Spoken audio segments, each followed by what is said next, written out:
Here is the video that I've been promising you. Get the gray hair that you want.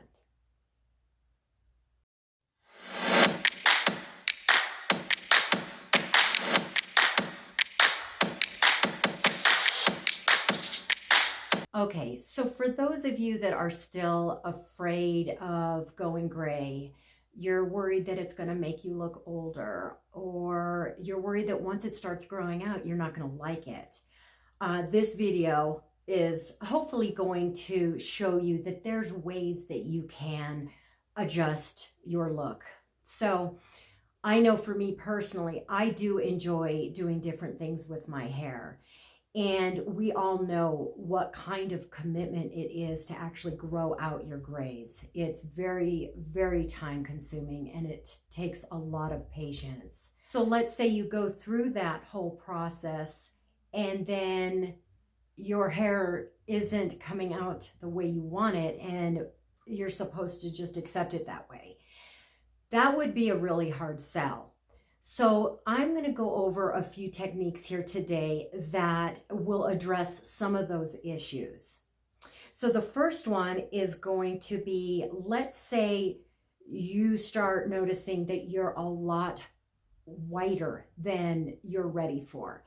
And you're like, oh, I was hoping for maybe a little bit more of a salt and pepper look. One thing that you can do is add lowlights, and that will then add back in some of that color.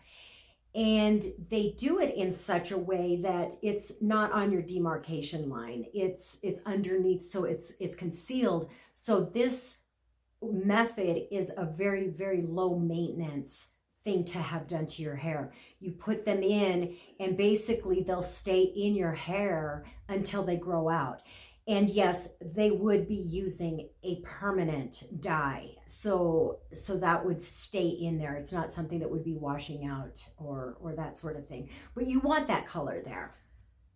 So this technique really does add a lot more dimension to your hair. And if you want to just have a subtle look, you can add fewer lowlights. But if you wanted it a little bit more dramatic, you could add then more chunkier lowlights. Now, the other end of the spectrum is, let's say you want more of the light. So then you would add highlights, and these aren't any different than the highlights that we've added, before. So let's say you wanted more light in one area or the other, you would then just add in your highlights. And then if you wanted it to match your grays, you would then tone that bleached hair like a silver. Another look that I absolutely love is where they will add in lowlights, but like brown, rather than say the pepper, the salt and pepper. Generally that's also a very cool tone. But you can actually add in brown, and I love that look. I really do. I think that it just warms you up. It is an updated look. So there's a lot of different things that you can do with your gray hair. One thing that I think women worry about is their gray hair making them look old and dowdy. I think the most important thing is your attitude about it. And so if you really rock your look, there is nothing old or dowdy about that. Now, another thing that you can do with your hair is, and this is if you're really wanting to kick it up a notch, is dyeing your whole head, say whatever color you want to.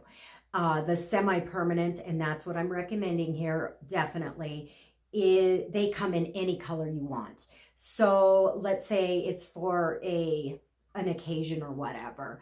You can use this semi-permanent option, and if it's your grown out gray hair and there's nothing that's been treated, no bleach left, no color treating left, then you can use a semi-permanent dye on it and you'll have fun with it for however long it lasts. Like I say, semi-permanents wash out the quickest. But if you do have any porous bleached or processed hair, you do run the risk of staining that hair. So this one I would definitely say would be something fun and something to definitely test on your hair. Make sure that it's something that you try out first on an area that you don't mind staining, if that in fact is what happens. But it is another option to doing some different things with your hair. If you're wanting something else that maybe I didn't mention, please put that in the comments and I'll be happy to help you out with that. So I hope you enjoyed this video. Please like and subscribe and have a great day.